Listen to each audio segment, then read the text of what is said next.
कौम की तरक्की के लिए लड़कियों की एजुकेशन बेहद ज़रूरत है और सर्व शिक्षा अभियान चला, सरकार की भी योजना है, लेकिन इससे पहले मदारिस के अंदर भी लड़कियों की शिक्षा का इंतज़ाम किया गया है।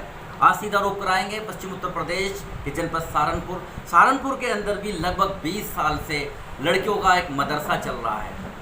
वो लड़कियां न सिर्फ दीनी तालीम हासिल कर रही हैं बल्कि दुनियावी तालीम भी उनको दी जा रही है और ख़ास तौर से अरबी फ़ारसी बोर्ड से उनको रिकॉग्नाइजेशन मिला हुआ है।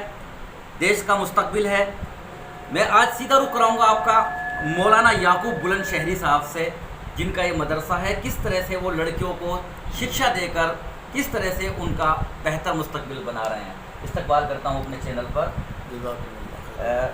कब से आप ये ख़ास तौर से आपने क्यों चुना कि लड़कियों के ही ये मदरसा बनाया जाए? देखिए, बच्चियाँ बेटियाँ हमारे घर की, हमारे मुल्क की आधी आबादी है और बेटी पढ़ेगी, माँ पढ़ेगी, नस्लें पढ़ेंगी। इसलिए तालीम के हसूल में मर्द औरत का, बेटे बेटी का कोई फ़र्क नहीं। सबको इल्म दीन हासिल करना, इल्म किफ़ाया हासिल करना सबको लाजमी और ज़रूरी है।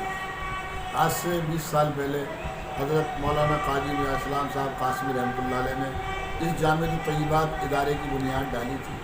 आज इसमें 10 सूबों की तकरीबन 1000 बच्चियाँ ज़ेर तालीम हैं। यूपी अरबी फ़ारसी बोर्ड से यहाँ बच्चियों को मौलवी, आलिम, कामिल, फाजिल के सारी तालीम का इंतज़ाम यहाँ पर है। उनके सारे इम्तहानात होते हैं और NIOS से 12वीं क्लास तक की असली और दुनियावी तालीम का बाज़ाब्ता यहाँ इंतज़ाम। क्या मेयार रहता है, किस तरह से इनको आप एडजस्ट करते हैं, इनके लिए क्या इंतज़ामात हैं यहाँ पर? इंतज़ामात यहाँ सारे हैं। जितनी बच्चियाँ हैं उनके हिसाब से यहाँ क्लासरूम्स हैं, उनके हिसाब से उनके तालीमी ज़रूरत के लिए हैं। तकरीबन 30 पढ़ाने वालों का उनका स्टाफ है। 15 उसमें दीनी तालीम पढ़ाने वाले हैं, 15 उसमें दुनियावी तालीम पढ़ाने वाले हैं और 8 घंटे रोज़ाना तालीम होती है। उसमें 4 घंटे असली तालीम के लिए हमने रखे हैं और 4 घंटे दीनी तालीम के लिए। बोर्डिंग भी है आपके? हाँ, बोर्डिंग भी है। बोर्डिंग भी है। अच्छा बताइएगा, ख़ास तौर से मदरसों के सामने मदरसों के सर्वे को लेकर बहुत से सवालात उठाए जा रहे हैं कि सरकार मदरसों का सर्वे करा रही है। किस तरह से देखते हैं इसको? मदरसों का सर्वे अहले मदारिस उसका इस्तेमाल कर रहे हैं और सरकार को कोई सर्वे कराने की ज़रूरत भी नहीं है।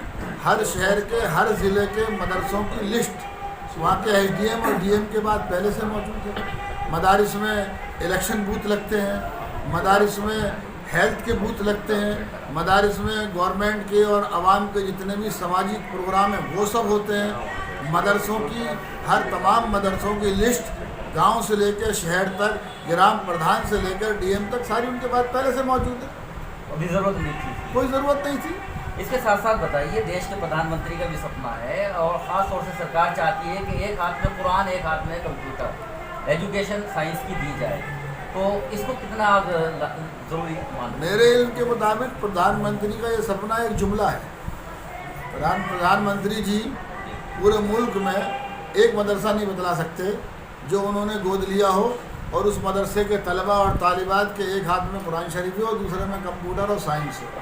पूरे मुल्क में एक मदरसा नहीं है। लेकिन सर्वे कराने का मकसद तो यही है सरकार का कि कम से कम उनका पता चल जाए और उनको वो चीज़ें ऐड भी दी जाए, वहाँ पर अलग से शिक्षा भी दी जाए। सरकार के जो अपने एडिड मदरसे हैं, जिनको सरकार आर्थिक माली मदद देती है, जिनके उस्तादों की तनख्वाहें देती है, सरकार पहले अपने उन्हीं मदरसों पर सुधार कर ले। ये चीज़ें उन मदरसों के अंदर मौजूद नहीं है जिन पर करोड़ों रुपए सालाना माहाना सरकार खर्च कर रही है। क्या मांग है आपकी सरकार से? नहीं, हमारी कहाँ क्या कमियाँ देखते हैं? हमारी सरकार से कोई माली मांग नहीं है। हमारी सरकार से वो मांग है कि सरकार हमारे मदरसों को, अब हमारी यूपी सरकार को ले लीजिए, पिछले 6-5 साल से यूपी सरकार ने तमाम मदरसों की मान्यता रोक रखी है। एक मदरसे को भी उन्होंने मान्यता नहीं दी है और सरकार योगी 2 में सरकार के आते ही उन्होंने कैबिनेट में पास किया कि आइंदा किसी भी मदरसे को कोई भी माली मदद नहीं की जाएगी। जब आप मदरसों की माली मदद नहीं करेंगे तो मदरसों में सुधार आप कैसे और कहाँ से लाएंगे? बहुत बड़ी बात, बहुत बहुत शुक्रिया। अभी आपने सुना, अभी आपने देखा, मौलाना याकूब बुलंदशहरी साहब ने उस मुद्दे को उठाया है कि जहाँ एक और मदरसों को तालीम और ऐड देने की बात करती है सरकार, लेकिन वही उन्होंने बड़ा मुद्दा उठाया है कि कुछ दिनों से क्या काफ़ी अरसे से मदरसों की मान्यता नहीं हो रही है।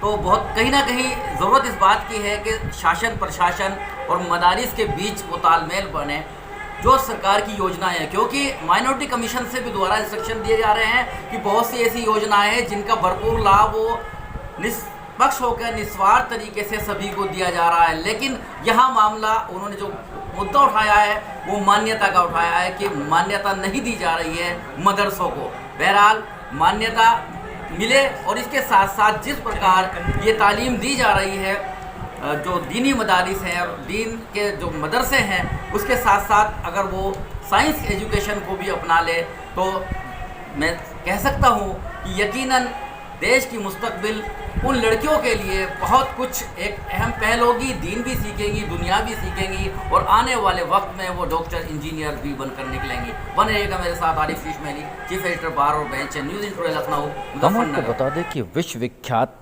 इस्लामिक स्कॉलर मौलाना सलमान हुसैनी नदवी भी इस कॉलेज में पहुँचे। उन्होंने यहाँ पर छात्राओं को संबोधित किया और उन्होंने उन आदर्श का जिक्र किया जिस पर चलकर नेकी भी हासिल हो सकती है, उच्च तालीम भी हासिल हो सकती है। अपनी कौम के साथ साथ समाज और देश की रक्षा किस प्रकार हो और किस प्रकार तरबियत हो, ऐसा उन्होंने किया। हम आपको बता दें जमीयत तय्यबात निस्वा कॉलेज मशहूर है लड़कियों की तालीम के लिए और मौलाना याकूब बुलंदशहरी का ये मदरसा बेहतर सुविधाएँ दे रहा है दूर दराज से आने वाली लड़कियों के लिए। उच्च तालीम हासिल की जा रही है, हिंदी इंग्लिश दोनों मीडियम यहाँ पर हैं, दीनी और दुनियावी तालीम का इदारा है। बने रहिएगा मेरे साथ आरिफ शीश मेहली, चीफ एडिटर बार और bench, news in today Lucknow, Muzaffarnagar.